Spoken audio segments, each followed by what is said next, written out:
Cities crack down on homeless encampments. Advocates say that's not the answer. Why it took 17 days for rescuers in India to get to 41 workers trapped in a mountain tunnel. Tensions are bubbling up at thirsty Arizona alfalfa farms as foreign firms exploit unregulated water. Today is Wednesday, November 29th, 2023. And this is the Dunkley Report. Hamas has freed 12 hostages, and Israel has released 30 Palestinian prisoners on the fifth day of a fragile ceasefire in the Gaza war. Mediators are meeting in Qatar in hopes of extending the truce, which is due to end after one more exchange Wednesday night. Israel said 10 of its citizens and 2 Thai nationals were freed by Hamas and returned to Israel Tuesday evening. Soon after, Israel released the Palestinian prisoners. The truce has enabled humanitarian aid to flow into Gaza. The United States urged Israel to better protect Palestinian civilians in Gaza if it follows through on its promise to resume the war. Rosalynn Carter was remembered Tuesday as a former U.S. First Lady who leveraged her fierce intellect and political power to put her deep Christian faith into action by always helping others, especially those who needed it most. A gathering of First Ladies and Presidents, including her 99-year-old husband Jimmy Carter, joined other political figures in tribute Tuesday. But a parade of speakers said her global stature wasn't what defined her. The service was held during 3 days of events celebrating the humanitarian who died, November 19 at home in Plains, Georgia, at the age of 96. Her funeral and burial are planned for Wednesday in her small hometown. Authorities in Vermont are weighing whether the shooting of 3 college students of Palestinian descent over the weekend was a hate crime. The victims were shot and injured Saturday while walking near the University of Vermont campus. 48-year-old Jason Eaton, who is white, was arrested Sunday and has pleaded not guilty to 3 counts of attempted murder. Whether the shooting can be declared a hate crime is complicated.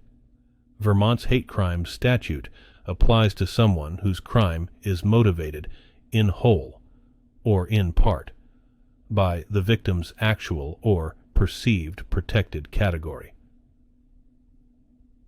But investigators don't yet have evidence to support such an enhancement, which state law dictates must be proven beyond a reasonable doubt.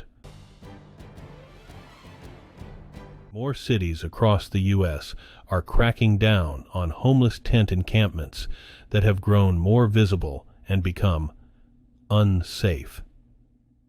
Records obtained by the Associated Press show attempts to clear or to mitigate encampments increased in cities from Los Angeles to New York as public pressure grew on officials.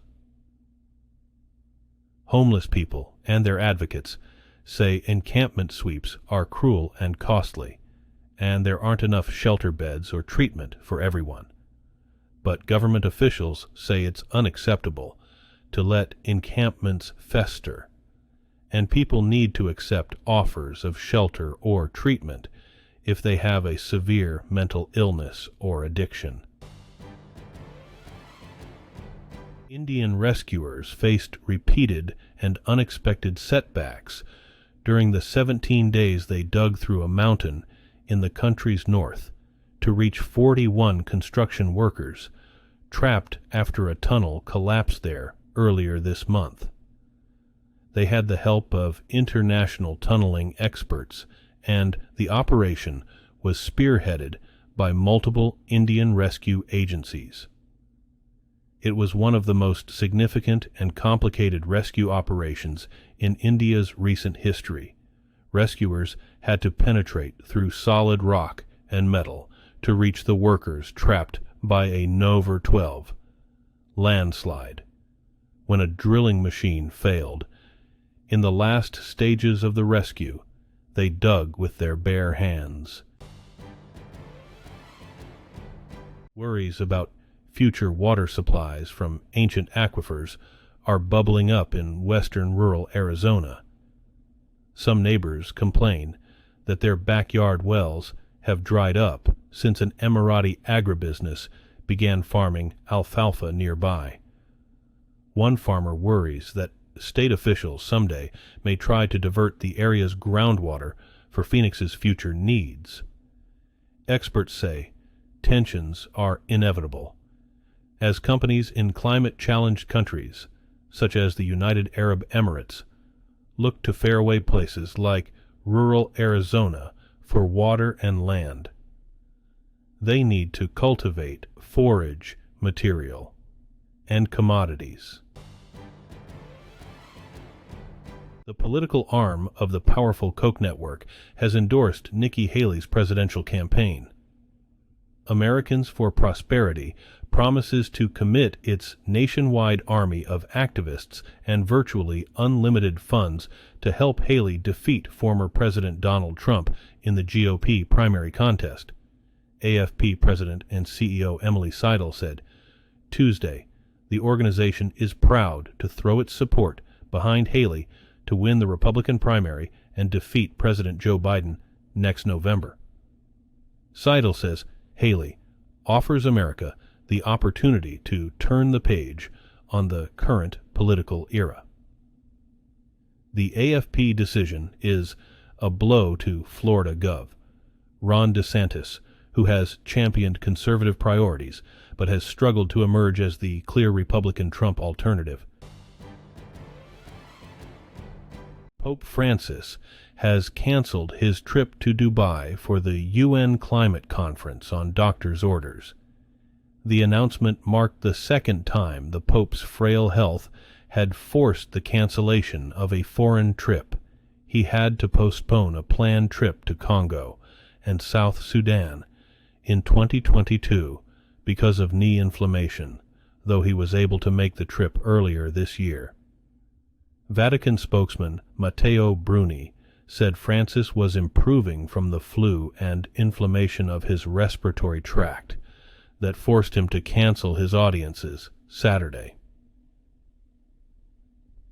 But he said, the doctors have asked the Pope not to make the trip planned for the coming days to Dubai. Hunter Biden has offered to testify publicly before Congress, striking a defiant note in response to a subpoena from Republicans. President Joe Biden's son slammed the subpoena's request for closed-door testimony, saying it can be manipulated. But Rep. James Comer of Kentucky, the chairman of the House Oversight Committee, is standing firm, saying Republicans expect full cooperation with their original demand for a deposition. Hunter Biden's lawyer called the inquiry a fishing expedition. Republicans are pursuing an impeachment inquiry seeking to tie the president to his son's business dealings, but have so far failed to uncover evidence directly implicating President Biden in any wrongdoing. German Chancellor Olaf Scholz has vowed that his government will work as fast as possible to solve a budget crisis. But in a speech to Parliament Tuesday, he offered few details on how he would achieve his goals of promoting clean energy and modernizing the struggling economy after a court decision struck down billions in planned spending. Scholz and his governing coalition must decide what to cut next year, after Germany's top court ruled that some 60 billion euros in spending violated debt limits set out in the Constitution. The budget slashing could further slow down what is already the world's worst-performing major economy. Today's news was reported by the Associated Press. This has been the international news for Wednesday, November 29th, 2023. Thanks again for joining us here at the Dunkley Report.